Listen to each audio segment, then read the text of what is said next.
Hello students, Krishna institute of law में आपका स्वागत है। मैं स्वराज सिंह आज आपके सामने मॉडर्न हिस्ट्री लेकर आया हूँ, जिसका जो टॉपिक है ये है पुनर्जागरण, रेनेसांस। देखिए, पुनर्जागरण क्या होता है? जैसे कि आप जानते ही हैं, पुनर्जागरण दोबारा से जागना, पुनः मतलब दोबारा से जागना है, यानी कि हम जो सोए हुए एक तरह से उस दोबारा से सो गए, उसको दोबारा से जागना। अच्छा, देखिए, पुनर्जागरण का अर्थ, पुनर्जागरण एक निश्चित विराम के बाद विकास की नई दिशा में बढ़ने का नाम है। ठीक, पुनर्जागरण में प्रगति एवं विकास की संभावनाएं निहित होती है। जो प्रगति हो, विकास की जो संभावना है, वो इसमें पुनर्जागरण में बसी रहती है। यूरोपीय पुनर्जागरण मुख्यतः बौद्धिक और कलात्मक था, जबकि भारतीय पुनर्जागरण क्या था? नैतिक और आध्यात्मिक तत्वों से प्रभावित था। कितना डिफरेंस है दोनों जागरण में? कौन सा? अगर हम यूरोप की बात करें तो वहां पर जो बुद्धि का और कला का कलात्मक था, जबकि भारतीय पुनर्जागरण नैतिकता पर और आध्यात्मिक तत्वों से प्रभावित था। दयानंद सरस्वती ने आर्य समाज के माध्यम से हिंदू धर्म का पुनरुद्धार किया था और उसे वैदिक मान्यताओं पर आधारित किया। रामकृष्ण परमहंस, विवेकानंद, एनी बेसेंट आदि ने आध्यात्मिकता दृष्टि से मानवीय श्रेष्ठता को सिद्ध कर व्यवस्था को मानवतावादी आधार प्रदान करने का समतुल्य कार्य किया था। समान तुलनात्मक जो कार्य किया था वो किसने किया था? Ramakrishna, Vivekananda, Annie Besant. ये ऐसे चेहरे थे जो हमें पुनर्जागरण के लिए प्रेरित कर रहे थे। तो अब है भारतीय पुनर्जागरण के क्या कारण रहे कि भारतीय पुनर्जागरण को करना पड़ा। नंबर एक है, देखिए कारण देखते हैं हम भारतीय पुनर्जागरण के कारण। नंबर एक है पाश्चात्य सभ्यता से संपर्क, कॉन्टैक्ट विद वेस्टर्न सिविलाइजेशन। जो पाश्चात्य सभ्यता है, जब हम उसके संपर्क में आए तो हमने लोगों की जो है ना, मतलब उस संस्कृति से हम प्रभावित हुए। देखिए, पाश्चात्य सभ्यता और संस्कृति से प्रभावित जो है भारत की प्राचीन लड़खड़ाती व्यवस्था को गहरा आघात पहुंचा था। इससे पुरानी मान्यताएं नष्ट होने लगी और नवीन विचारधाराएं क्या करने लगी थी? जन्म लेने लगी। तो हम पुनर्जागरण की ओर क्या करने लगे? बढ़ने लगे। फिर है ब्रिटिश साम्राज्यवाद। देखिए, अंग्रेज या इसे हम पश्चिमी देशों से संपर्क। देखे, दूसरा है पश्चिमी देशों से संपर्क। तो भारत में अंग्रेज शासन के परिणाम स्वरूप भारतीय, यूरोप और अमेरिका आदि के संपर्क में आए। इससे जो है उनके दृष्टिकोण का विस्तार हुआ। ये सोचने के लिए बाध्य हुए कि यदि हाल ही में स्वतंत्र हुए छोटे छोटे देश प्रोग्रेस कर सकते हैं, तो हमारा देश क्यों नहीं कर सकता है? तो ये भी हमें पश्चिमी देशों से संपर्क हुआ, तब पता चला कि भाई जब छोटे छोटे देश संपर्क मतलब हम स्वतंत्र हो सकते हैं, जागृत हो सकते हैं, तो हम इतना बड़ा देश क्यों नहीं जागृत हो सकता? फिर है राजनीतिक एकता।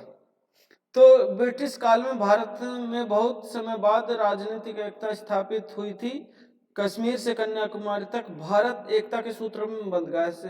तो ये भी पुनर्जागरण का कारण रहा कि भाई हाँ, पुनर्जागरण जब हम एक हो जाते हैं तो आगे बढ़ने का हमारा रास्ता खुल जाता है। फिर है ब्रिटिश साम्राज्यवाद। देखिए, ब्रिटिश साम्राज्यवाद क्या है? अंग्रेजी और उसके सुदृढ़ साम्राज्यवाद ने अनेक विरोधी तत्वों के मध्य में शांति, राजनीतिक एकता तथा प्रभावशाली शासन व्यवस्था स्थापित की, जिसके परिणाम स्वरूप प्रबुद्ध भारतीय अपनी सामाजिक और राजनीतिक हीनता पर शांतिपूर्ण ढंग से विचार कर सके तथा राष्ट्रीय पुनर्जागरण का मार्ग सुलभ हो गया था।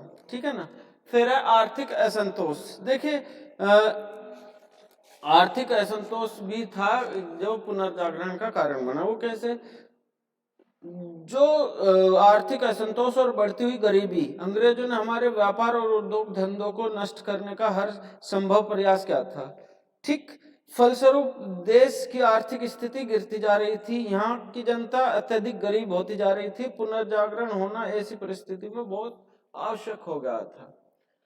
ठीक है, नेक्स्ट है अंग्रेजी शिक्षा। देखिए अंग्रेजी शिक्षा, पाश्चात्य शिक्षा ने भारत के सम्मुख जो एक नवीन विचारधारा अथवा आदर्श प्रस्तुत किया।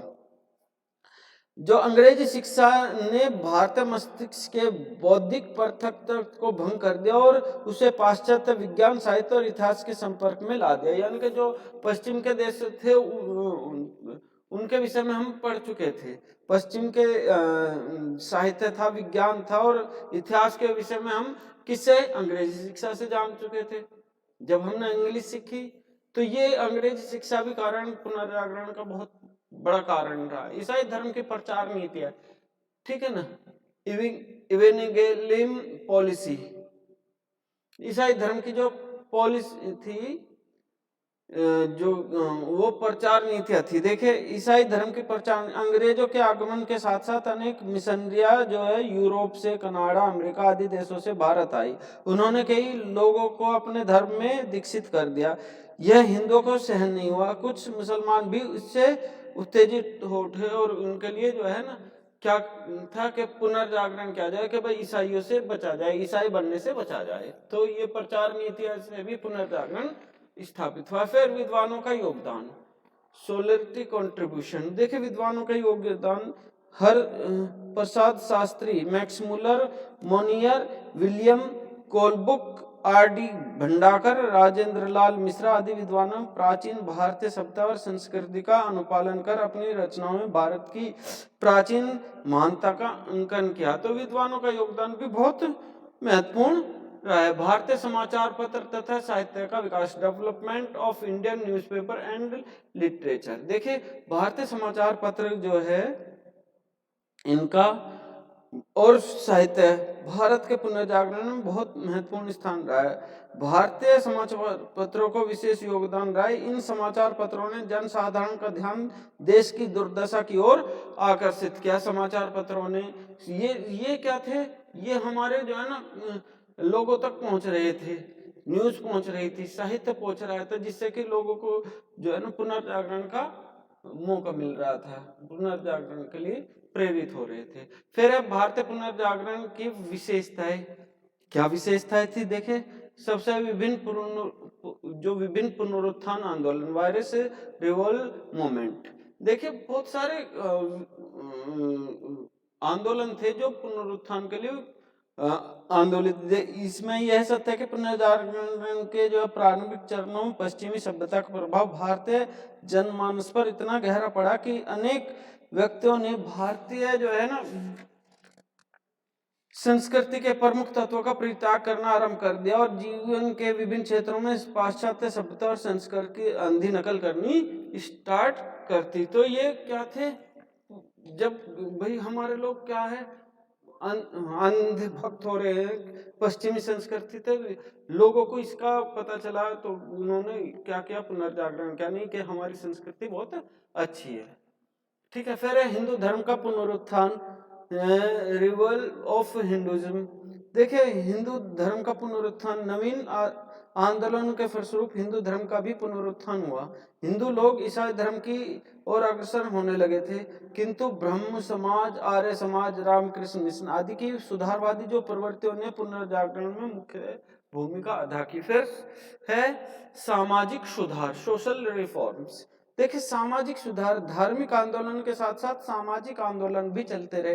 फलस्वरूप जो है इसके सती प्रथा थी, शिशु हत्या, बाल विवाह, बहु विवाह, पर्दा प्रथा आदि सामाजिक बुराइयों को दफना दी गई थी।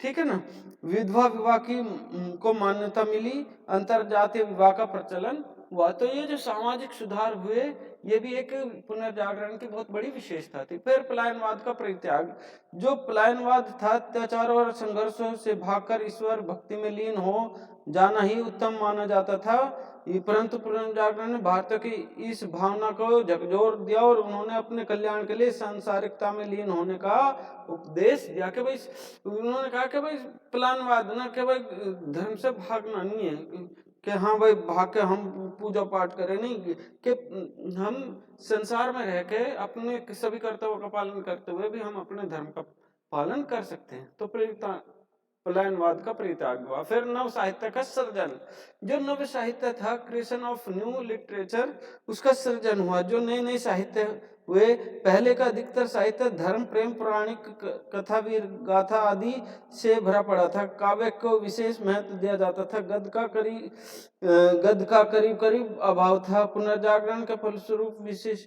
विषयों में परिवर्तन और गद्य लिखा जाने लगा। फिर ललित कलाओं का विकास, देखे विभिन्न कलाओं को निखारने पुनर्जागरण का विशेष योगदान रहा है। चित्रकला, मूर्तिकला, वास्तुकला, संगीत, नृत्य जैसी विभिन्न कलाएं विकसित हुई और उनका अध्ययन अब वैज्ञानिक ढंग से किया जाने लगा।